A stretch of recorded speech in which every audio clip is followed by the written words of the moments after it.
बिस्मिल्लाहिर्रहमानिर्रहीम। अस्सलाम वालेकुम। आज का टॉपिक है relationship between CP and CV.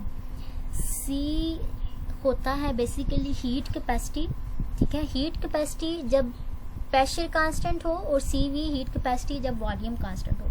तो इससे पहले सबसे पहले हम लोग देख लेते हैं हीट कैपेसिटी क्या होता है।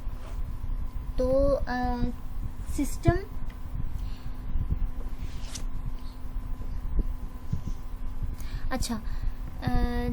हीट कैपेसिटी अब नाम से ही जाहिर है कि सिस्टम की कैपेसिटी वो कितनी एनर्जी या अब्जॉर्ब कर सकता है या स्टोर कर सकता है। तो सिस्टम जितनी एनर्जी या हीट अब्जॉर्ब या स्टोर कर सकता है वो उस सिस्टम की हीट कैपेसिटी होती है। इसकी पर्टिकुलर डेफिनेशन देख लेते हैं। As the amount of heat required to raise the temperature of 1 mole of a substance by 1 kelvin. अच्छा, अब 1 मोल ऑफ अ सब्सटेंस यहाँ पे सिस्टम है। तो सब्सटेंस को अपनी 1 केल्विन टेम्परेचर तक एनर्जी 1 केल्विन टेम्परेचर बढ़ाने के लिए 1 केल्विन टेम्परेचर बढ़ाने के लिए जितनी हीट चाहिए होगी वो उस सिस्टम की उस सब्सटेंस की हीट कैपेसिटी कहलाएगी, ठीक है। अच्छा, अब इसी चीज़ को अब यहाँ पे भी अगर देखो तो सिस्टम को या सब्सटेंस को अपना टेम्परेचर 1 केल्विन तक बढ़ाने के लिए जितनी हीट चाहिए वो उस सब्सटेंस की या उस सिस्टम की हीट कैपेसिटी होती है। तो एक्सप्रेशन भी सेम वैसी ही है एज इट्स डेफिनेशन। तो C is equal to dQ/dt, ठीक है। जो नेक्स्ट चीज़ हम लोग देख रहे थे, अच्छा हीट कैपेसिटी होगी। नेक्स्ट चीज़ जो हम लोग देख रहे थे CV के हीट कैपेसिटी जब वॉल्यूम कांस्टेंट हो, ठीक है। तो हम लोग फर्स्ट लॉ ऑफ थर्मोडायनामिक की इक्वेशन लास्ट टाइम देखी थी। तो ये वही इक्वेशन है, बस उसको थोड़ा सा रीअरेंज किया है, ठीक है। अगर इस इक्वेशन को डेल्टा T से डिवाइड कर दें तो तीनों वैल्यूज़ को ब्रैकेट की इज इक्वल टू साइन के इस तरफ भी और इज इक्वल टू साइन के दूसरी तरफ भी अगर डेल्टा T से डिवाइड कर दें तो ये इक्वेशन कुछ इस तरह से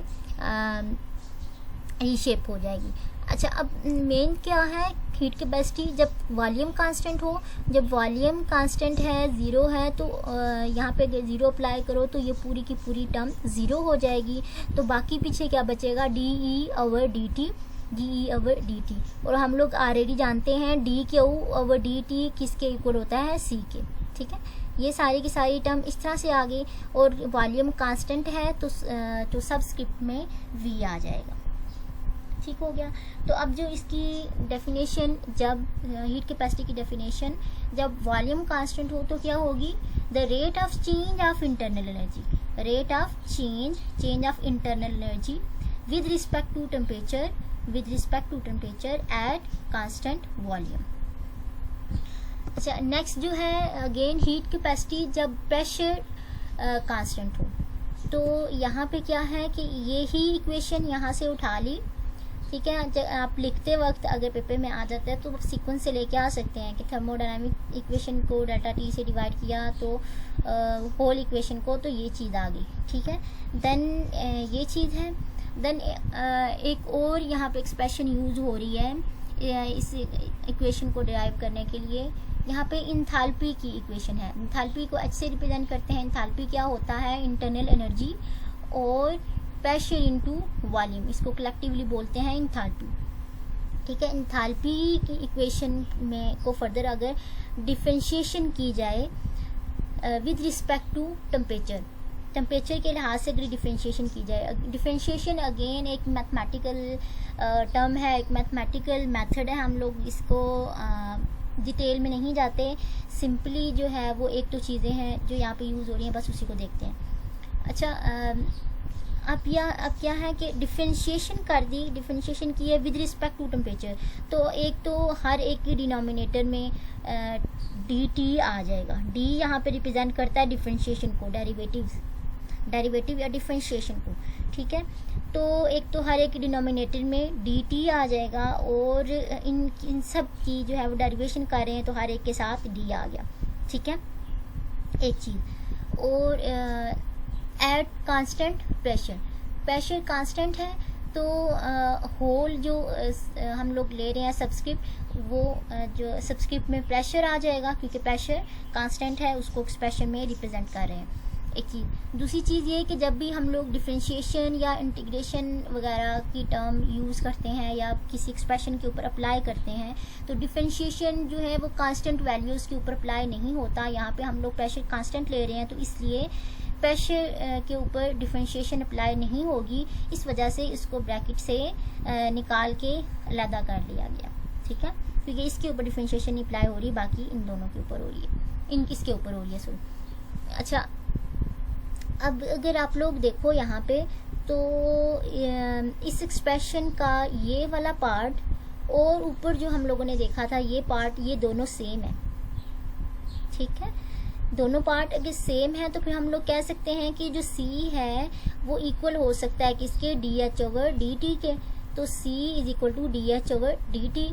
तो अब यहाँ पे बात कांस्टेंट प्रेशर की हो रही थी तो इस वजह से ये इसके इसके सबस्क्रिप्ट में आ जाएगा P, प्रेशर आ जाएगा तो ये हो जाएगा, एक्सप्रेशन बन जाएगी CP is equal to DH over DT P। अब जो इसकी हीट कैपेसिटी की जो डेफिनेशन है वो with respect to constant pressure change होगी। वो क्या है, rate of change of enthalpy, rate of change of enthalpy with temperature, with temperature. ठीक है, at constant pressure, at constant pressure, pressure जो है वो सबस्क्रिप्ट में आ गया। ठीक हो गया। अच्छा, अब यहाँ पे हम लोगों ने देख लिया एक तो हीट कैपेसिटी क्या होती है, फिर इसके अलावा CP क्या होता है और CV क्या होता है। अब जो हमारा मेन टॉपिक है, हम लोगों ने रिलेशन देखना है CP के दरमियान, CP और CV दोनों के दरमियान। अच्छा, अब CP और CV में एक चीज़ ये है कि जो CP है वो ग्रेटर होता है CV से। CP CV से ग्रेटर कैसे होता है, अब वो सारा का सारा, अब वो एक सिस्टम है, वो इमेजिन करो आप कि सिलेंडर के अंदर गैस मौजूद है, पिस्टन है और उसको आप लोग हीट कर रहे हो। अब जब हीट कर रहे हो प्रेशर कांस्टेंट रखा हुआ है, प्रेशर जब कांस्टेंट हो गया, हम लोग अभी CP को एक्सप्लेन कर रही हूँ मैं कि जब हम लोगों ने प्रेशर कांस्टेंट रखा हुआ है तो उससे क्या होगा कि जो सिस्टम है उसकी इंटरनल एनर्जी हीट करने से इंक्रीज होगी। ठीक है, कुछ एनर्जी तो वो इंक्रीज होगी, बाकी जो है वो सिस्टम जो है वर्क डन भी करेगा। ठीक है, लेकिन जब बात आती है CV की, CV की उसके इसमें क्या है कि जब आप हीट अप्लाई कर रहे हैं कंटेनर को तो हीट अप्लाई करने से भी जो उसका V कांस्टेंट होने की वजह से अब जो हीट है वो सारे के सारे सिस्टम के टेम्परेचर को इंक्रीज़ करने के लिए यूज़ होगी, नथिंग एल्स। क्योंकि अब V कांस्टेंट है तो इसका मतलब है सिस्टम जो वर्क डन नहीं कर रहा, इस वजह से कहते हैं कि CP जो है वो ग्रेटर होती है CV से। ठीक है, हम लोगों ने पीछे देख लिया कि इन दोनों की एक्सप्रेशन क्या थी। ठीक है, और हम लोग ये भी जानते हैं कि जो इंथैल्पी है वो E प्लस PV के बराबर होती है। ठीक हो गया, तो जब आइडियल सिचुएशन हो 1 मोल gas, 1 mole of a gas, तो हम लोग को जनरल गैस इक्वेशन का पता है कि PV is equal to nRT, या जब n इज इक्वल टू 1 होगा तो PV is equal to RT।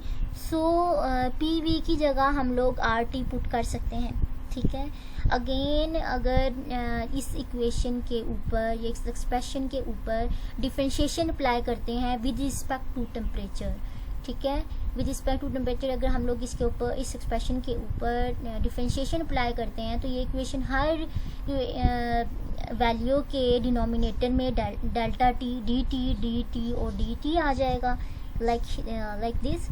और एक चीज़ यहाँ पे भी dt आ जाएगा, लेकिन t और dt आपस में एक दूसरे को कैंसिल आउट कर देंगे तो बाकी पीछे क्या रह जाएगा, r, ये r, और बाकी एक्सप्रेशन जो है वो कुछ इस तरह से हो जाएगी। ठीक है, डिफरेंशिएशन अप्लाई करने के बाद और सॉल्व करने के बाद अगर आप लोग यहाँ पे देखो dh ओवर dt की जो है वो cp के बराबर होता है एक चीज़, और de और dt जो है वो cv के बराबर होता है ये चीज़।